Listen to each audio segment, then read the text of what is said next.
नमस्कार, आप देख रहे हैं स्टेट लाइव। शुरुआत करते हैं बिहार से।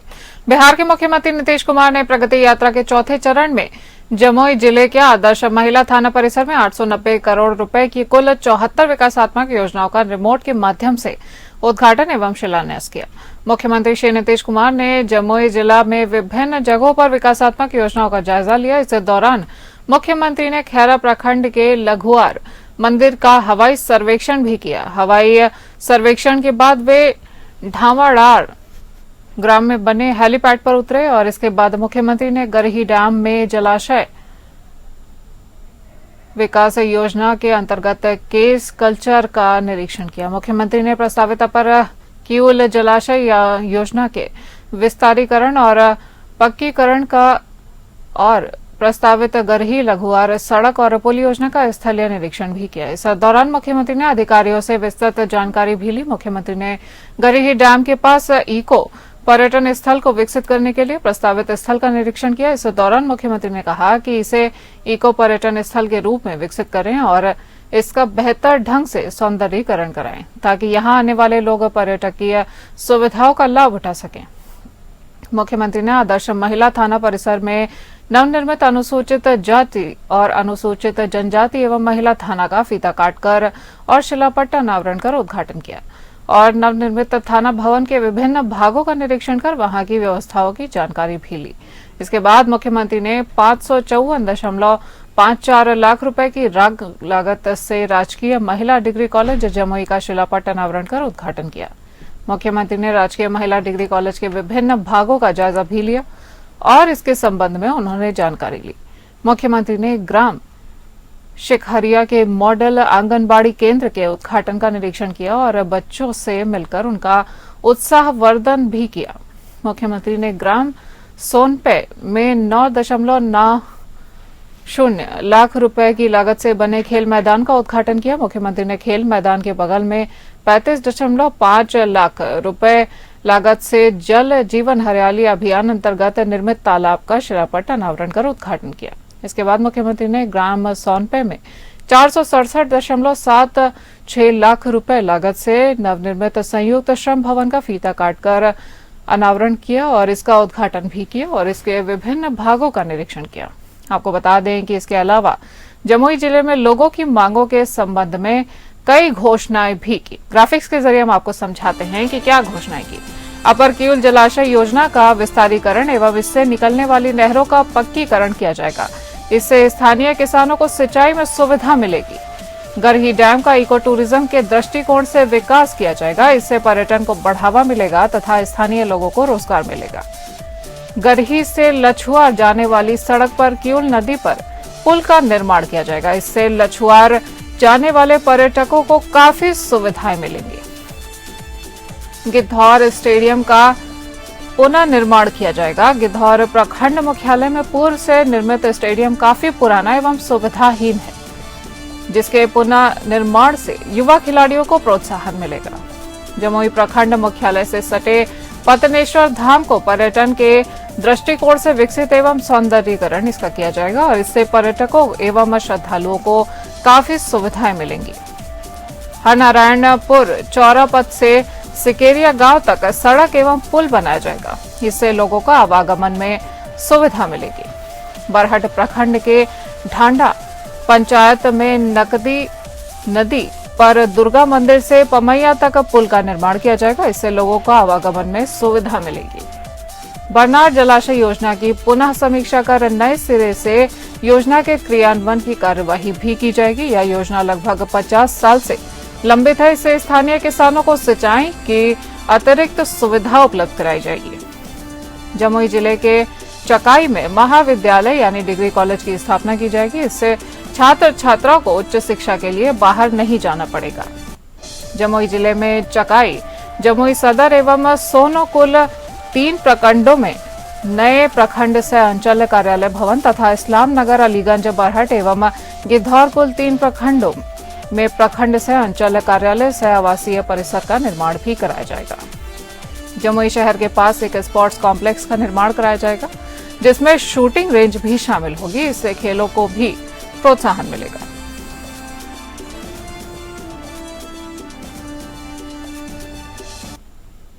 बिहार प्रदेश जनता दल यूनाइटेड के मुख्य प्रवक्ता और बिहार विधान परिषद सदस्य नीरज कुमार, प्रदेश सचिव मोहित प्रकाश और जदयू नेता अजीत पटेल ने एक संयुक्त प्रेस कॉन्फ्रेंस में प्रशांत किशोर की राजनीतिक गतिविधियों और उनके द्वारा संचालित वित्तीय स्रोतों को लेकर गंभीर सवाल उठाए हैं।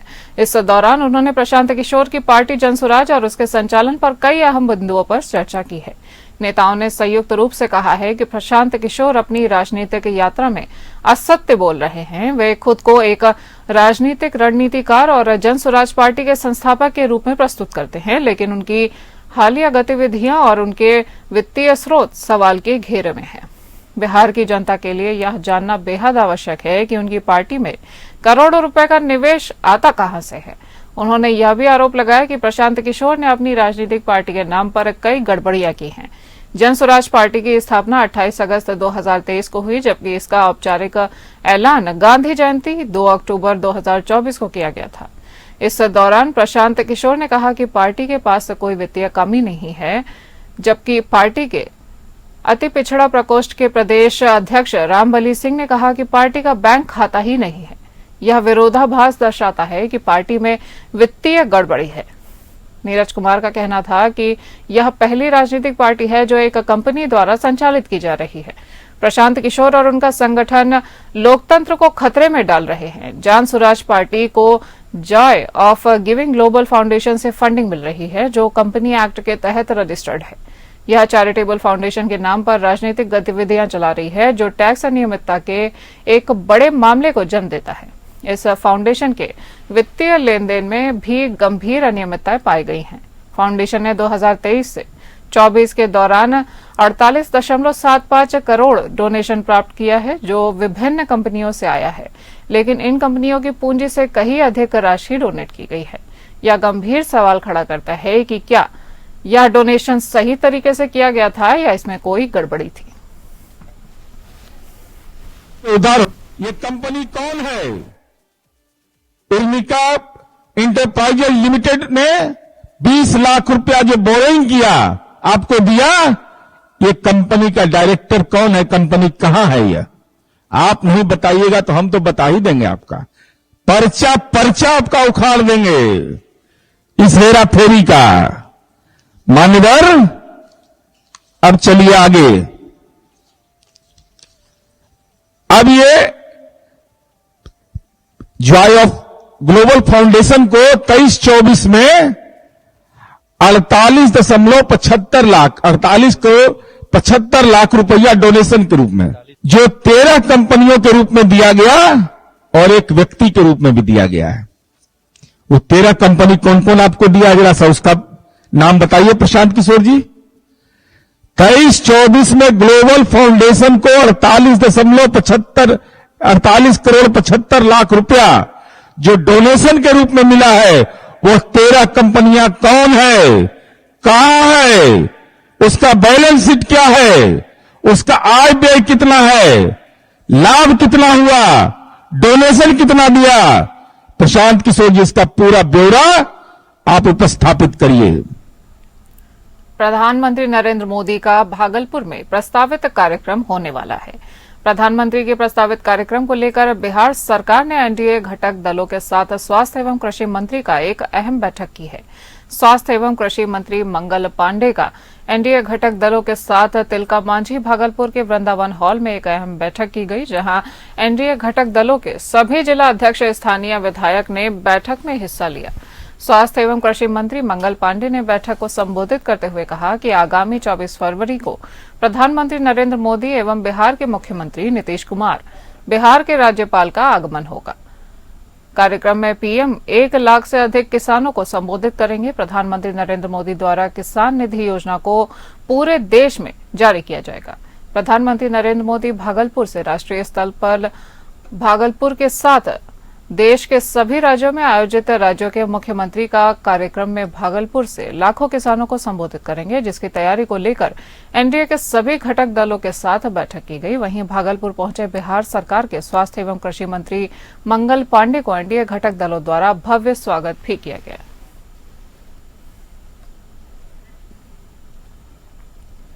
बिहार में इसी साल विधानसभा चुनाव होने हैं।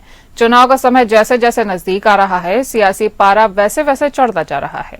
इसी कड़ी में राजद अध्यक्ष लालू यादव ने मुख्यमंत्री नीतीश कुमार के गृह जिले नालंदा में ललकारा है उन्हें। लालू यादव ने नालंदा में अब की बार अपने बेटे तेजस्वी यादव को मुख्यमंत्री बनाने की हुंकार भरी है। लालू ने कहा कि इस बार हर हाल में तेजस्वी को मुख्यमंत्री बनाना होगा। राजद अध्यक्ष ने कहा कि अब समय आ गया है कि हम सबको एकजुट होकर देश में अपनी सरकार बनानी है। उन्होंने कहा कि किसी के सामने उन्होंने सिर नहीं झुकाया, ना ही झुकाएंगे। देश की रक्षा के लिए एकजुट होकर साथ खड़ा होना पड़ेगा।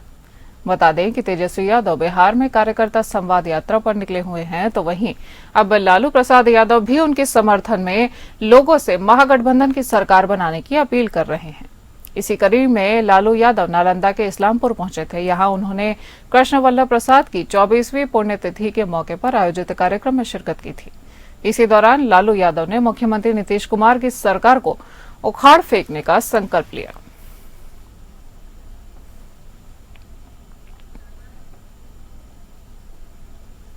बिहार में जन मुद्दे व जन आंदोलन लगातार जारी हैं।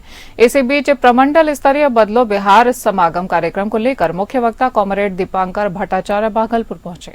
उन्होंने लगातार जन मुद्दों व जन आंदोलन को लेकर सक्रियता दिखाई है। बदलो बिहार समागम तैयारी समिति के तहत भागलपुर प्रमंडल में वर्तमान सरकार को लेकर वो जमकर बरसे। वहीं एक तरफ जहां बिहार के मुख्यमंत्री नीतीश कुमार पर जमकर वो बरसे, वहीं दूसरी ओर देश के प्रधानमंत्री नरेंद्र मोदी को भी उन्होंने नहीं छोड़ा। उन्होंने कहा, देश में भ्रष्टाचार व बेरोजगारी तब समाप्त हो सकती है जब हम जागरूक हों और जन जन तक हमारी आवाज पहुंचे। अब गरीबों की आवाज बने तभी देश विकसित और विकासशील बन सकता है।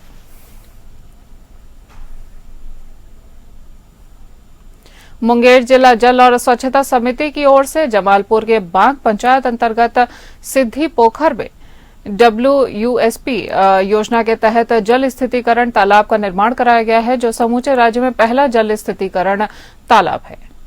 इससे पहले पटना व गया में जल स्थिरीकरण तालाब का निर्माण कराया गया था, जो सफल नहीं हुआ था। बांक पंचायत के सिद्धि पोखर में बना जल स्थिरीकरण तालाब पूरी तरह से सफल है। इससे गांव का गंदा पानी फिल्टर होकर बड़े तालाब में एकत्रित होगा, जिसे लोग पेयजल के रूप में भी प्रयोग कर सकेंगे। इससे जल संरक्षण भी किया जा सकेगा। डीएम अवनीश कुमार सिंह एवं डीडीसी अजित कुमार सिद्धि पोखर पहुंचे और जल स्थितीकरण तालाब का अवलोकन करने के बाद सक्सेस देखकर उसका उद्घाटन किया। इस योजना के तहत सिद्धि पोखर के समीप 3 छोटे छोटे पीसीसी पक्की तालाब बनाए गए हैं, जिसमें आसपास के दर्जनों गांवों का गंदा पानी नाले के माध्यम से इन छोटे छोटे तालाबों में एक एक करके जमा होता है। तीनों पक्के तालाब में गंदा पानी फिल्टर होने के बाद साफ पानी पास ही स्थित बड़े सिद्धि तालाब में जमा होता है। फिलहाल सिद्धि तालाब में जमा साफ पानी सिंचाई, मछली पालन के अलावा दिनचर्या के अन्य उपयोग में लिया जा रहा है। भविष्य में भी पेयजल के रूप में इसे योजना बनाई जा रही है कि इसको उपयोग किया जाएगा। जमालपुर के बांक पंचायत अंतर्गत वार्ड नंबर 11 स्थित सिद्धि पोखर में जल स्थिरीकरण तालाब की सफलता के बाद जिले के अन्य पंचायतों में WUSP योजना के तहत जल स्थिरीकरण तालाब का निर्माण प्रशासन कराएगा। देखिए, ये जो सदर ब्लॉक के इधर से जो पैन में जो गंदा पानी पूरे गांव का, पूरे शहर का जो गंदा पानी आता है, उसके लिए SLW द्वारा WSP का निर्माण किया गया है। इसमें 3 तह में पानी जाएगा और जैसे जैसे वो पानी आएगा वैसे वैसे उसका गाद बैठेगा और आगे चल के वो साफ होके पोखर में आएगा। देखिए, जमालपुर प्रखंड अंतर्गत बांक पंचायत में WSP है, वाटर स्टेबलाइजेशन प्लांट है, उसको DRDA के माध्यम से कराया गया है और एकदम नेचुरल प्रक्रिया से जो गंदा पानी आता है, जैसे शहरी क्षेत्र का पानी भी वहाँ जा रहा है, जो उसकी निकटवर्ती पंचायतें हैं उनका भी पानी जा रहा है, तो बिना किसी मशीन वगैरह या बिना किसी संयंत्र के बिल्कुल नेचुरल प्रोसेस में सबसे पहले टैंक में जाता है, फिर वहाँ स्लज बैठ जाता है। उसके बाद ग्रेडेशन में दूसरा टैंक है जिसमें एक दूरी तय करके जाता है, उसके बाद तीसरा टैंक है, उसमें भी दूरी तय करके जाता है। जो फाइनली पानी निकलता है वो सिंचाई के काम में, तालाब में, मछली पालन के कार्यों में, इन सभी के लिए उपयोगी है। बात करेंगे झारखंड की। झारखंड की राजधानी रांची के नगड़ी इलाके में 4 फरवरी को हुए दोहरे हत्याकांड मामले में पुलिस को सफलता हासिल हुई है। डीआईजी सह एसएसपी रांची चंदन कुमार सिन्हा के निर्देश पर पुलिस की टीम ने 2 अपराधियों को गिरफ्तार किया है, जिनमें मनोहर टोपनो और सुनील कश्यप शामिल हैं। इनके पास से हत्या की घटना में प्रयुक्त AK-47 राइफल बरामद की गई है। घटना को सेना के जवान मनोहर टोपनो ने अंजाम दिया था। मनोहर टोपनो भारतीय सेना में कार्यरत हैं और उसकी तैनाती वर्तमान में जम्मू कश्मीर के कुपवाड़ा में है। वह अपने यूनिट से चोरी AK-47 राइफल लेकर आया था और मंगलवार को उसी राइफल से जवान ने मनोज कश्यप और बुधरा मुंडा की गोली मारकर हत्या कर दी थी। जमीन विवाद में सेना के जवान ने सेना की चोरी हुई AK-47 हथियार से डबल मर्डर की घटना को अंजाम दिया था। 4 तारीख की रात्रि में नगरी थाना क्षेत्र में दोहरा हत्याकांड हुआ था। 2 व्यक्ति की हत्या हुई थी और उसमें मृतक का नाम एक बुधराम मुंडा और दूसरा मनोज कश्यप था। दोनों कतरपा गांव के थे। यह घटना बड़ी ही हृदय विदारक थी और रांची पुलिस की बहुत बड़ी चुनौती थी। इसमें तुरंत ही एक SIT गठित किया गया रूरल SP के नेतृत्व में और इस पूरी टीम में जो लोग थे उसमें सुमित कुमार अग्रवाल रूरल SP थे, अरविंद कुमार DSP 2, महेश्वर प्रसाद सिंह सदर अंचल के पुलिस इंस्पेक्टर, रामनारायण सिंह रातू थाना प्रभारी, अनिल कुमार तिवारी और मांझी थाना प्रभारी, अभिषेक राय थाना प्रभारी नगरी जिनके एरिया में घटना घटी थी, दलादली OP का संदीप कुमार, नगरी थाना का शुभम कुमार। बाबूलाल मरांडी ने सरकार पर तंज कसा है। उन्होंने कहा कि हेमंत सोरेन खुद को सुप्रीम कोर्ट से ऊपर समझते हैं। DGP की नियुक्ति पर सुप्रीम कोर्ट की अवहेलना की है। UPSC नियमावली को भी दरकिनार कर दिया है। वजह यह है कि DGP अनुराग गुप्ता ने चुनाव में सरकार को सहयोग किया था। DGP की नियुक्ति को लेकर कैबिनेट में प्रस्ताव पारित किया गया था। सुप्रीम कोर्ट के आदेश का अनुपालन नहीं किया गया और अनुराग गुप्ता चुनाव कदाचार में 2 साल तक निलंबित रह चुके हैं। साथ साथ वो ये भी कह रहे हैं कि प्रकाश सिंह केस सुनाया। प्रकाश सिंह केस का सबसे बड़ा रस यही था कि पुलिस के अपॉइंटमेंट राजनीतिकरण नहीं। पुलिस का अपॉइंटमेंट जो है, पुलिस हमेशा या ब्यूरोक्रेट DGP जो है हमेशा न्यूट्रल हो, नॉन पॉलिटिकल हो। और यहाँ पर अगर कोई समाज, कोई पॉलिटिकल पार्टी अगर उनके खिलाफ, उनके पक्ष में लॉबिंग कर रही है तो अपने आप से प्रकाश सिंह केस का वायलेशन है। ब्यूरोक्रेट का अपॉइंटमेंट कोई साहू समाज डिसाइड नहीं करता है। ब्यूरोक्रेट का अपॉइंटमेंट कोई समाज डिसाइड नहीं करता। ये और इंडिया सर्विस से दूर के है। 2 दिन पहले झारखंड सरकार के पहले प्रभारी DGP अनुराग गुप्ता को नियमित DGP नियुक्त किया गया, जिस पर बीजेपी ने पूरी नियुक्ति प्रक्रिया पर सवाल खड़े कर दिए हैं। वहीं झारखंड मुक्ति मोर्चा के केंद्रीय सचिव सुप्रियो भट्टाचार्य ने बीजेपी पर पलटवार किया है। रांची स्थित प्रदेश कार्यालय में प्रेस वार्ता के दौरान सुप्रियो भट्टाचार्य ने कहा है कि बाबूलाल मरांडी यह सोचकर बैठे हैं कि वे इस राज्य के मुख्यमंत्री बनेंगे, लेकिन जब उनका यह सपना टूट गया तो अब वे सरकार के हर फैसले पर सवाल उठा रहे हैं। उन्होंने याद दिलाया कि बाबूलाल मरांडी खुद राज्य के पहले मुख्यमंत्री थे और उनके कार्यकाल में भी कई महत्वपूर्ण फैसले लिए गए थे। उन्होंने कहा कि कई राज्यों में सरकारें अपनी समझ से पुलिस महानिदेशक का चयन करती हैं। यह सिर्फ झारखंड में ही नहीं बल्कि अन्य राज्यों में भी प्रक्रिया अपनाई जाती है। बीजेपी शासित राज्यों में भी सरकारें पुलिस महानिदेशक को नियुक्त खुद करती हैं। फिर झारखंड सरकार के फैसले पर सवाल क्यों? दक्षिण भारतीय राज्यों में भी यही परंपरा लागू होती है। उनको मलाल कैबिनेट ना फॉर्म करने का है, क्योंकि जो उनको आसाम से और दिल्ली और मध्य प्रदेश से जो आए थे और चुनाव को जिता दिए थे, उस चुनाव तो हार गए। अब उनको कैबिनेट नहीं है। मैं भारतीय जनता पार्टी के राष्ट्रीय नेतृत्व से एक बहुत नम्र निवेदन करूंगा कि अपने विधायक दल का एक कैबिनेट बना दे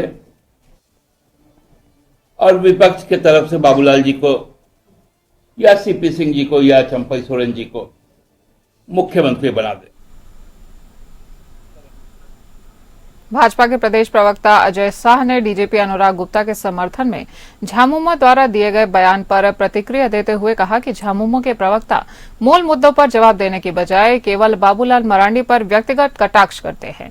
इससे यह स्पष्ट होता है कि झामुमो भी इस सच्चाई को स्वीकार कर चुका है कि अनुराग गुप्ता की झारखंड के DGP के रूप में नियुक्ति पूरी तरह असंवैधानिक है। वे गुरुवार को प्रदेश कार्यालय में आयोजित प्रेस कॉन्फ्रेंस में बोल रहे थे। उन्होंने कहा कि DGP की नियुक्ति प्रक्रिया में यूपीएससी की भूमिका महत्वपूर्ण होती है क्योंकि यह एक संवैधानिक संस्थान है और सुप्रीम कोर्ट ने इसे डीजीपी चयन प्रक्रिया के लिए अधिकृत किया है। यूपीएससी के सदस्य और पैनल चयन में शामिल किए गए बिना डीजीपी की नियुक्ति करना संविधान का सीधा उल्लंघन है। प्रकाश सिंह के केस के बाद सुप्रीम कोर्ट ने स्पष्ट निर्देश दिए थे कि डीजीपी की नियुक्ति केवल यूपीएससी पैनल की सिफारिश के आधार पर ही होनी चाहिए। उन्होंने आरोप लगाया है कि सरकार इस संवैधानिक उल्लंघन को छिपाने के लिए गोलमोल बातें कर रही है, जबकि यह एक गंभीर मामला है और इस पर पारदर्शी जवाब दिया जाना चाहिए। साथ साथ वो ये भी कह रहे हैं कि प्रकाश सिंह केस सुनाया, प्रकाश सिंह केस का सबसे बड़ा रस यही था कि पुलिस के अपॉइंटमेंट में राजनीतिकरण नहीं। पुलिस का अपॉइंटमेंट जो है, पुलिस हमेशा या ब्यूरोक्रेट डीजीपी जो है हमेशा न्यूट्रल हो, नॉन पॉलिटिकल हो। और यहाँ पर अगर कोई समाज, कोई पॉलिटिकल पार्टी अगर उनके खिलाफ, उनके पक्ष में लॉबिंग कर रही है तो ये अपने आप से प्रकाश सिंह केस का वायलेशन है। ब्यूरोक्रेट का अपॉइंटमेंट कोई साहू समाज डिसाइड नहीं करता है, ब्यूरोक्रेट का अपॉइंटमेंट कोई समाज डिसाइड नहीं करता। ये ऑल इंडिया सर्विसेज रूल के तहत। जानेंगे और भी खबरें छोटे से ब्रेक के बाद।